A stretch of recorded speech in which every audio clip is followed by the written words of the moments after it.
ওম শান্তি। আজকের এই গভীর আলোচনায় সবাইকে স্বাগত। ওম শান্তি। আজ আমাদের কাছে 6-2-2026 সালের একটি মুরলি আছে। আর এর মূল সুরটা হল চড়তিকালা বা আরোহণের সময়। হ্যাঁ, পতনের পর আবার কিভাবে উত্থান হয় সেই যাত্রার কথা। ঠিক, মুরলি বলছে যে কিভাবে একসময়ের স্বর্গ, আমাদের ভারত, দরিদ্র অবস্থা থেকে বেরিয়ে এসে পুনরায় বিশ্বের মালিক হয়ে ওঠে। হুম। আর এই আলোচনার জন্য আমার মাথায় একটা খুব মজার প্রশ্ন ঘুরছে, যা দিয়ে আমরা শুরু করতে পারি। বলুন। প্রশ্নটা হল, পরমপিতা পরমাত্মার একটা বিশেষ টাইটেল আছে, যা কিন্তু শ্রীকৃষ্ণকে কখনো দেওয়া যায় না। আচ্ছা। চলুন এই আপাত সরল প্রশ্নের গভীরে গিয়ে পুরো দর্শনটা বোঝার চেষ্টা করি। নিশ্চয়ই, এটা দিয়ে শুরু করাটা দারুণ হবে। তাহলে প্রশ্নটা দিয়েই শুরু করি। বাবাকে দীনানাথ বা দরিদ্রের নাথ বলা হয়, কিন্তু শ্রীকৃষ্ণকে নয় কেন? আপাত দৃষ্টিতে তো দুজনই পূজনীয়। এই পার্থক্যটা কেন করা হয়? হ্যাঁ, এটা খুবই ইন্টারেস্টিং একটা প্রশ্ন। আর এর উত্তরটা মানে এর মধ্যেই কিন্তু পুরো সময় চক্রের রহস্যটা লুকিয়ে আছে। তাই নাকি? দেখুন, শ্রীকৃষ্ণ হলেন সত্যযুগের প্রথম রাজকুমার, যাকে বলে গোল্ডেন এজ। Golden age. তো সেই যুগে দুঃখ, দারিদ্র্য বা এই দীন অবস্থা এগুলোর কোনো অস্তিত্বই নেই। আচ্ছা। সেখানে তো প্রত্যেকেই সম্পূর্ণ, সুখী এবং ঐশ্বর্যশালী। তাই এমন একটা রাজ্যে যেখানে দীন বা দরিদ্রই নেই। সেখানে দীনানাথ বা দরিদ্রের নাথ থাকারও কোনো প্রশ্নই ওঠে না। একদম ঠিক। তার এই দীনানাথ উপাধিটা আসলে একটা সময়ের আপেক্ষিক ব্যাপার। শ্রীকৃষ্ণের সময় এই ধারণাই ছিল না, তাই উপাধিটা অপ্রয়োজনীয় ছিল। এটা একটা দারুণ দৃষ্টিকোণ। ঠিক তাই। আর অন্যদিকে বাবা বা পরমপিতা পরমাত্মা কখন আসেন? তিনি আসেন কলিযুগের একেবারে শেষে। যখন আমরা সবাই পুরো বিশ্বই পতিত অবস্থায়। হ্যাঁ, যখন ভারত এবং সমগ্র বিশ্ব আত্মিক এবং জাগতিক উভয় দিক থেকেই সবচেয়ে দরিদ্র বা পতিত অবস্থায় থাকে, তার কাজই হল এই পতিতদের উত্থান ঘটানো, দরিদ্রদের ধনশালী করা। আর সেই কারণেই তিনি দীনানাথ। সেই কারণে তিনি এসে এমন জ্ঞান দেন যার মাধ্যমে মানুষ ভিখারি থেকে রাজপুত্র বা বেগার টু প্রিন্স হয়ে যায়। তাই তার দীনানাথ উপাধিটা একেবারে সার্থক। তিনি আসেনি তখন যখন সাহায্যের সবচেয়ে বেশি প্রয়োজন। এই সূত্র ধরে মুরলিতে একটা কথা বারবার আসে, আমাদের ভারত স্বর্গ ছিল, এখন নেই, পুনরায় হয়ে যাবে। এটা তো শুধু একটা সাধারণ কথা নয়, তাই না? না, একদমই না। এর মধ্যে একটা বিশাল চক্রাকার দর্শন লুকিয়ে আছে। যেখানে সময়ের একটা সরল রৈখিক গতি নেই, বরং একটা উত্থান পতন আছে। একদম। আর সবচেয়ে আশ্চর্যের বিষয় হল মুরলি অনুযায়ী এই চক্রের জ্ঞান, যাকে বলা হয় বিশ্বের প্রকৃত ইতিহাস এবং ভূগোল। হ্যাঁ। সেটা সাধারণ মানুষ তো দূরের কথা, বড় বড় ঋষি মুনিরাও জানেন না। আচ্ছা। এখানে একটা খুব সুন্দর যুক্তি দেয়া হয়েছে। ভাবুন তো, সত্যযুগের দেবীদেবতারা যদি জানতেন যে তারা ধীরে ধীরে সিঁড়ি দিয়ে নামতে নামতে একদিন কলিযুগে পতিত হবেন? তাহলে তো আর স্বর্গের সুখ উপভোগী করতে পারতেন না। পারতেন না। তাদের মনে সবসময় একটা ভবিষ্যতের চিন্তা থাকত, একটা টেনশন কাজ করত। এটা একটা অদ্ভুত সুন্দর ভাবনা।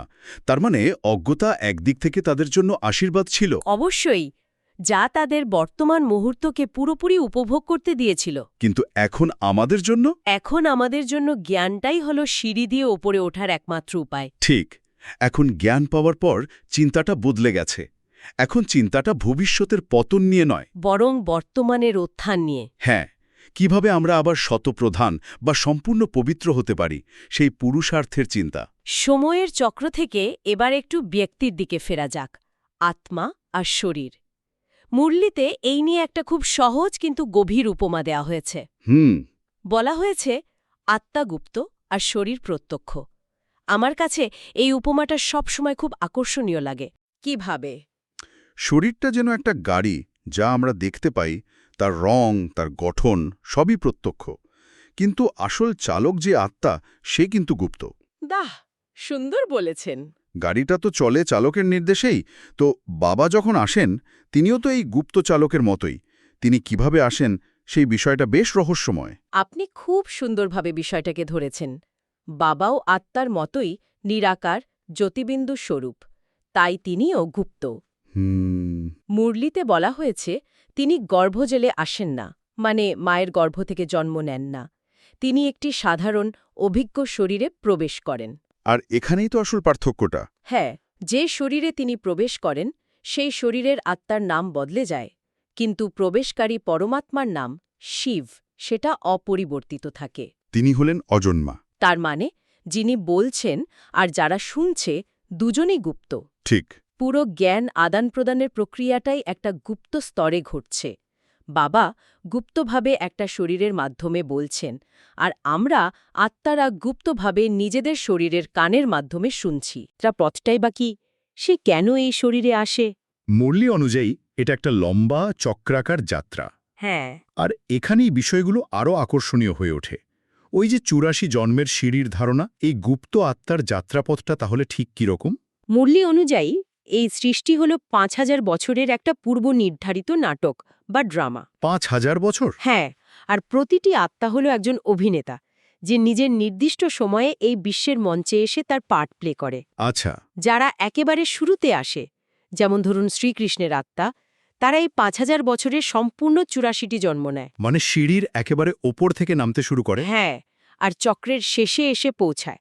আর সবচেয়ে গুরুত্বপূর্ণ এবং সম্ভবত সবচেয়ে বিতর্কিত বিষয় হল, এই ড্রামা প্রতি ৫,০০০ বছর পর হুবহু পুনরাবৃত্তি হয়। হুবহু এক চুলো এদিক ওদিক হয় না?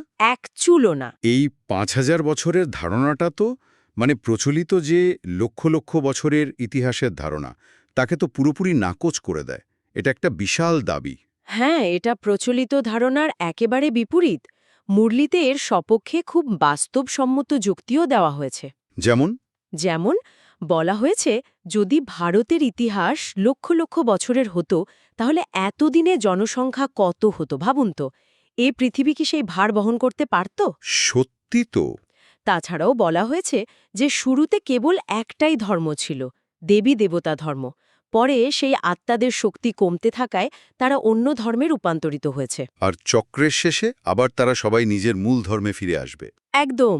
আর এই পুরো প্রক্রিয়াটা ৫,০০০ বছরের মধ্যেই সীমাবদ্ধ। কিন্তু এখানে একটা প্রশ্ন আসে, যদি সবকিছু পূর্ব নির্ধারিতই হয়, তাহলে আমাদের পুরুষার্থ বা চেষ্টার মূল্য কি? মানে মনে তো হতে পারে চেষ্টার কোনো অর্থই নেই। এটা একটা অত্যন্ত গুরুত্বপূর্ণ প্রশ্ন। এখানেই তো জ্ঞানের গভীরতা। মৌলি বলছে, এই ড্রামা পূর্ব নির্ধারিত, এটা জানাটাই হলো চিন্তামুক্ত হওয়ার চাবিকাঠি। আচ্ছা। কিন্তু একই সাথে এই জ্ঞানই হলো শ্রেষ্ঠ পুরুষার্থ করার প্রেরণা। কারণ আমরা জানি এই সঙ্গম যুগ বা সন্ধিক্ষণেই সুযোগ রয়েছে আগামী ২১ জন্মের জন্য শ্রেষ্ঠ পদ প্রাপ্ত করার। তার মানে আমাদের পার্টটা হলো এই জ্ঞানকে ব্যবহার করে নিজের সর্বোচ্চ সংস্করণ হয়ে ওঠা। ঠিক ধরেছেন। সবকিছু ঠিক থাকলেও আমাদের কাজটা হলো সেই নির্ধারিত পার্টটা সবচেয়ে ভালোভাবে প্লে করা। যেমন একজন অভিনেতা জানে যে নাটকের শেষটা কী হবে, কিন্তু মঞ্চে সে তার সেরা অভিনয়টাই করে। বাহ! তার মানে জ্ঞানটা আমাদের নিষ্ক্রিয় করে না, বরং আরও বেশি দায়িত্বশীল এবং শক্তিশালী অভিনেতা হিসেবে তৈরি করে। আর এই চক্রের সবচেয়ে গুরুত্বপূর্ণ মুহূর্ত তো বর্তমান সময়, কারণ মুরলি অনুযায়ী এখানেই বেগার টু প্রিন্স হওয়ার সুযোগ রয়েছে। এই বেগার টু প্রিন্স বা ভিখারি থেকে রাজপুত্র হওয়ার রূপান্তরটা ঠিক কিভাবে ঘটে? এখানে রাজযোগের ভূমিকাটা কি? রাজযোগ মানে হল রাজা হওয়ার জন্য যোগ। তবে এটা কোনো শারীরিক ব্যায়াম বা আসন নয়। এটা হলো বুদ্ধির যোগ। হ্যাঁ, এটা হলো বুদ্ধির যোগ। বাবা, যিনি জ্ঞানের সাগর, তার সাথে নিজের বুদ্ধিকে যুক্ত করা। বাবা যে জ্ঞান দেন, সেই জ্ঞানকে নিজের জীবনে ধারণ করে তার শ্রীমত বা শ্রেষ্ঠ নির্দেশ অনুযায়ী চললে আমাদের কর্মগুলো শ্রেষ্ঠ হয়ে যায়। আর এই শ্রেষ্ঠ কর্মের ফলেই আমরা ভবিষ্যতের স্বর্গের রাজত্ব বা উত্তরাধিকার লাভ করি। উত্তরাধিকার পাওয়াটা কি খুব কঠিন? মুরলিতে বলা হয়েছে এটা খুব সহজ। যখনই কোনো সন্তান বাবাকে চিনে মন থেকে বলে, বাবা আমি তোমার, তখন বাবা বলেন, বাচ্চা তুমি বিশ্বের মালিক। ১ সেকেন্ডে জীবন মুক্তি পাওয়ার মতো একটা ব্যাপার। ঠিক? অতীতের ঐশ্বর্য আর বর্তমানের দারিদ্র্যের এই বৈপরীত্যটা মুরলীতে সোমনাথ মন্দিরের উদাহরণের মাধ্যমে খুব স্পষ্টভাবে তুলে ধরা হয়েছে, তাই না? হ্যাঁ, বলা হয়েছে সেই মন্দির সোনা হিরেতে পরিপূর্ণ ছিল, যা বারবার লুণ্ঠিত হয়েছে। আর এর পাশে আরেকটা তুলনাও করা হয়েছে। হ্যাঁ, বলা হয়েছে লক্ষ্মীনারায়ণের মন্দিরও তো ছিল, কিন্তু সেগুলো তো কখনো লুণ্ঠিত হয়নি। কেন? কারণ সত্যযুগে কোনো আসরিক খগৃত্তি বা লুণ্ঠনের মানসিকতাই ছিল না। সোমনাথ মন্দির তো দাপর যুগে তৈরি, যখন ভক্তি শুরু হয় এবং অবরোহণও শুরু হয়ে গেছে। আচ্ছা, এই উদাহরণটা দিয়ে তাহলে বোঝানো হয়েছে যিনি ভারতকে স্বর্গ বানিয়ে দেন সেই বাবার সম্মান বর্তমানে কেউ রাখে না। হ্যাঁ, তার মন্দিরও লুণ্ঠিত হয়। মুরুলিতে ভবিষ্যতের সেই স্বর্গের একটা ছবিও আঁকা হয়েছে। সেটা শুনলে আজকের পৃথিবীর নিরিখে প্রায় অবিশ্বাস্য মনে হয়। এক মুহূর্তের জন্য ভাবুন তো, এমন একটা জগৎ যেখানে জমির কোনো মূল্য নেই, কারণ প্রচুর জমি। বাহ! মিষ্টি জলের নদীর ধারে কাঁচের মহল। প্রকৃতি সেখানে দাসী হয়ে থাকবে। মানে অকাল বৃষ্টি বা প্রাকৃতিক দুর্যোগের কোনো ভয় নেই, খাদ্যের কোনো অভাব থাকবে না। আজকের পৃথিবীর খাদ্য সংকট, জল সংকট বা পরিবেশ দূষণের নিরিখে এটা তো প্রায় কল্পবিজ্ঞানের মতো শোনায়। কিন্তু মুরুলি অনুযায়ী এটাই হলো আমাদের আসল উত্তরাধিকার। আমরা অনেক গভীর বিষয় নিয়ে কথা বললাম।